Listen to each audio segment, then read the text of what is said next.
किसी भी मामले में कोई भी एफआईआर दर्ज करें, सोच समझ के करें। कई बार ऐसा होता है सेक्शन बढ़ाने और घटाने के चक्कर में पुलिस सेक्शन बढ़ाने का भी पैसा लेती है पीड़ित पक्ष से, और सेक्शन घटाने का आरोपी पक्ष से। हेलो एवरीवन, आज की इस वीडियो में हम बात करेंगे पॉस्को से रिलेटेड जो करप्शन बाजी हो रही है उस टॉपिक पर।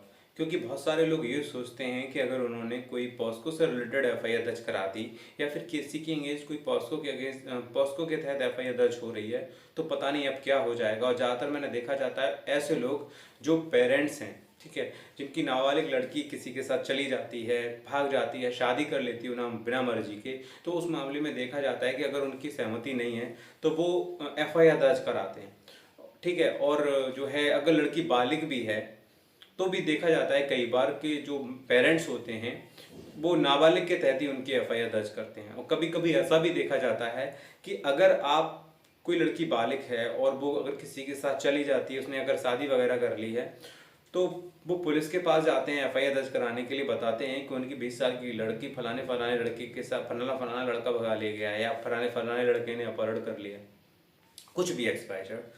तो वो पुलिस वाले खुद उनको रिकमेंड करते आते हैं कि आप ऐसा कीजिए कि कोई ऐसा प्रूफ ले आइए जिसमें लड़की नाबालिग हो।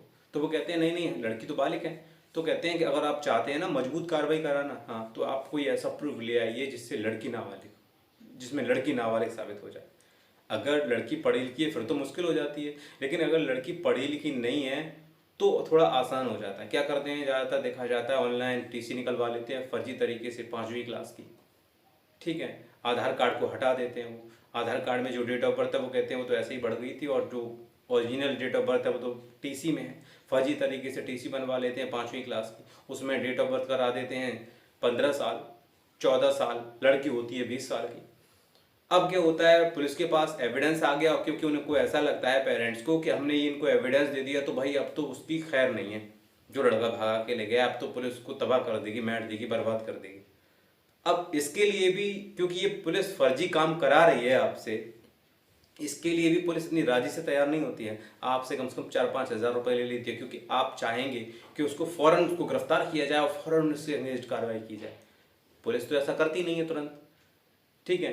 तो आप बिना पैसे दिए कुछ होता नहीं, तो आप भी पैसे दे रहे हैं पुलिस को जो रिपोर्ट दर्ज कराने के लिए जा रहे हैं। आपने दे दिया 5-7 हज़ार रुपये और टीसी भी पकड़ा दिया, ऐसा कोई डॉक्यूमेंट दे दिया जिसमें बालिग लड़की होने के बावजूद भी नाबालिग आप दिखा रहे हैं।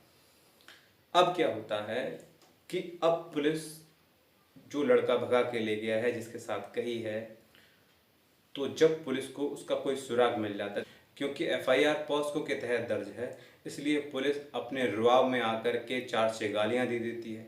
आपको देती है तो आप पे तो कोई फ़र्क नहीं पड़ता, लेकिन जब आपकी माँ बहनों को दी जाती हैं गालियाँ, जब आपके माँ भाई बहनों को बाहर आने के लिए गाली देते हुए बुलाया जाता है, जब वो फ़ोन करती हैं आपसे, तब आपको लगता है कि यार बेइज्जती हो रही है। ये चीज़ आप पहले सोचते नहीं, तो फिर मजबूरी बन जाती है ज़्यादातर लोगों की। फिर लोग चमचों को इधर से उधर कोई सेटिंग करते फिरते हैं कि भाई तू बात कर ले, कि तू बात कर ले, या तू बात करके आ, ठीक है। फिर जो देखा जाता है आईओ ऑफिसर होता है उसके पैर छूते फिरते हैं, ठीक है, उससे उसकी उसकी जो है आगे पीछे घूमते नज़र आते हैं, सिफारिशें करवाते हैं। तो ये बहुत ज़्यादा होता है। अब 1 लाख रुपये मांगा जा रहा है तो कितना कम कर लेंगे, 50 हज़ार तो फिर भी आपको देना पड़ेगा, नहीं तो भाई आपको गिरफ्तार करेगी पुलिस और उसके बाद आपके खिलाफ कोर्ट में चार्जशीट लगा देगी। तो ऐसे बहुत सारे मैटर हैं, और मैंने ये देखा है ऐसे मामलों में पुलिस डट के लूट कर रही है, बालिग होने के बावजूद भी नाबालिग बहुत सारे मामलों में। और अगर आप किसी वकील की मदद नहीं लेते हैं कोई भी ऐसा काम करने से पहले, तो आप यकीन मानिए आपकी ज़िंदगी तबाह हो सकती है। अगर ऐसा आपका कोई इरादा है शादी करने का, किसी को भगा के ले जाने का, वैसे तो मैं कहता हूँ ना करें तो बेहतर है। अगर करने का इरादा है तो सबसे पहले आप वकील से कंसल्टेशन जरूर कर लीजिए, एडवाइस ज़रूर ले लीजिएगा। आपको सही एडवाइस मिलेगी, आप भी सुरक्षित रहेंगे, आपका घर भी सुरक्षित रहेगा। वरना पुलिस आपको लूट लेगी, मैं आपको बता रहा हूँ। अब क्या होता है कि मान लीजिए कि आपकी 50,000 रुपये बाद सेटलमेंट हो गया, ठीक है, फिर 50,000 रुपये आपने दे दिया, ठीक है, पुलिस अभी आपको गिरफ्तार नहीं कर रही है। अब क्योंकि लड़की को एफआईआर हुई है तो लड़की के बयान तो दर्ज कराने, अब पुलिस क्या करेगी, लड़की के बयान दर्ज नहीं कराएगी। 164 के बयान दर्ज नहीं कराएगी, आपको ही तंग करती रहेगी और फिर गालियां गलौज पे मामला आ जाएगा अगर आप इधर से उधर भागेंगे।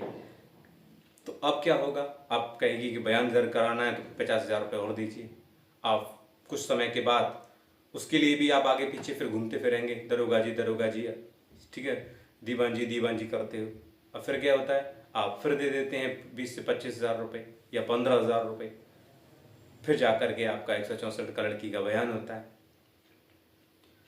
तो ये चीज़ है, पुलिस कभी नहीं कहेगी कि लड़की हमको मिल गई।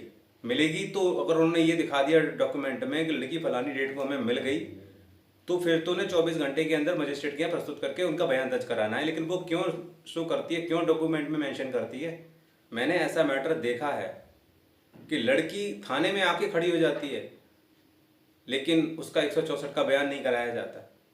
कहती है कि भाई मैं रेडी हूँ, मुझे पकड़ो, मुझे मेरा बयान कराओ, लेकिन नहीं कराती है पुलिस। पैसे दो बयान कराने के, नहीं तो फरार दिखा रही है आपको। लेकिन जब आप पैसे दे देते हैं तब आपकी एंट्री नोट करती है, ठीक है, आपकी जो है आपकी बरामदगी नोट करती है कि इस दिन को इनको बरामद किया गया, और 24 घंटे के अंदर आपके तब मजिस्ट्रेट के यहाँ पर आपके बयान कराती है। अब बयान हो जाते हैं। अब बयान में क्या है, टीसी में आप नाबालिग हैं, आप कैसे भी कोई डॉक्यूमेंट जुड़ा लेते हैं जिससे ये साबित हो जाए कि लड़की बालिग है। तो आप मान लीजिए कि आधार कार्ड निकलवा लिया, ठीक है, तो आप आधार कार्ड भी आप पेश कर रहे हैं, सब चीज़ दे रहे हैं, तो फिर मेडिकल की बोल देते हैं। मजिस्ट्रेट कहता है भाई इनका मेडिकल कराओ। मेडिकल होने के लिए जाता है तो फिर आपसे पैसे मांगे जाते हैं, कितना पैसे दीजिए। डॉक्टर साहब भी पैसे मांगते हैं, मतलब सब नहीं लेकिन ज़्यादातर यही है। मैं सारे डॉक्टर्स को एक जैसा नहीं बोल रहा, लेकिन सरकारी अस्पताल में भी ये दड़ हिलने से काम हो रहा है, फर्जीफिकेशन का। वरना लड़की की उम्र कम दिखा देंगे वो, ठीक है। तो पुलिस को भी पैसा खिलाओ, अस्पताल में भी पैसे दो 18 उम्र से प्लस करने के लिए, तब वो जाकर के पैसे दोगे तो प्लस कर देंगे। अगर होगी तब करेंगे, अगर जरा सी भी गुंजाइश होगी तो कभी नहीं करते, या फिर अच्छा खासा पैसा लेते हैं। अगर दिख रही है ना लड़की 25 साल की है, तब जाकर के आपसे पैसे लेने के बाद भी तब जाकर के कर देंगे 25। लेकिन अगर लड़की 17.5 साल की या 16 साल की भी हुई और आप थोड़े बहुत पैसे फिर नहीं लेते, वो फिर मांगते हैं 50,000 1 लाख रुपए, तब जाकर के दिखाते हैं कि मेडिकल में ये 18 साल की एज इनकी लगभग कंफर्म हो रही है। तो ये चीज़ है, ये चीज़ आपको समझनी पड़ेगी, और तब जाकर के आप आगे फिर अपनी बेल कराते हैं, ठीक है। फिर मुकदमा ख़त्म होता है, फिर लड़की के बयानों के आधार पर फिर उसकी सुपुर्दगी वगैरह होती है, ठीक है। और कभी कभी तो ऐसा होता है कि मेडिकल हो जाता है, लड़की की उम्र कम होती है तो माँ बाप को सुपुर्द कर दी जाती है, और ज़्यादा दिक्कत हो जाती है। फिर वो मार पीट के उसको उल्टा बुलवा देते हैं। आप गए थे म्यूचुअल कंसेंट से, लेकिन लड़की कह देती है बाद में, घर के माँ बाप कह देते हैं कि बेटा अगर तूने ऐसा कह दिया तो हम मर जाएंगे, या तुझे मार देंगे या उसे मार देंगे, ऐसा बोल तो हम तुझे छोड़ देंगे, उसे भी कुछ नहीं कहेंगे। लड़की कह देती है कि हाँ, लड़की तो ठीक है, लड़की कह देती है भाई ठीक है, इसने जो है हमको ये हमको ले गया था, हम इसके साथ नहीं गए थे, ठीक है। तो हो गया भैया अपहरण, उसकी तो बैंड बज गई लड़के की, ये तो छूट जाएंगे लेकिन उसकी बैंड बज जाएगी। तो भाई ये चीज़ हमें समझने की ज़रूरत है। पॉस्को के मामले में, आई मीन सिर्फ पॉस्को के मामले में नहीं, किसी भी मामले में कोई भी एफआईआर दर्ज करें, सोच समझ के करें। कई बार ऐसा होता है सेक्शन बढ़ाने और घटाने के चक्कर में पुलिस सेक्शन बढ़ाने का भी पैसा लेती है पीड़ित पक्ष से, और सेक्शन घटाने का आरोपी पक्ष से, दोनों तरफ से मलाई खाती है। सब ऐसे नहीं होते, मैं कई बार कह रहा हूँ, इसलिए कह रहा हूँ कि मैं गुनहगार नहीं बनना चाहता। बहुत से ऐसे लोग हैं अपना फ़र्ज पूरा अदा कर रहे हैं, प्रॉपर तरीके से कर रहे हैं, लेकिन ज़्यादातर ऐसे ही हैं जो आपको लूट लेंगे। जो भी मैटर है जेन्युइन तरीके से उसे लिखाएं, कुछ भी बढ़ाने की बात ना करें, कुछ भी सारा इन्वेस्टिगेशन में सब क्लियर हो जाता है, ऐसे तो सब लोग एक दूसरे को फांसी चढ़वाते हैं। तो जेन्युइन बात लिखाएं, पुलिस के बहकावे में ना आए, पुलिस की बात ना माने, अपने हिसाब से रिपोर्ट आप लिखाएं। और जो भी आरोपी पक्ष है उसको भी मैं बता रहा हूँ, अगर कोई ऐसी प्रॉब्लम आती है तो वकील से पहले कंसल्ट कर लें और हाई कोर्ट से रब्ता करें, कोर्ट से मदद लें, वकील से मदद लें, वकील आपको सही राय देंगे।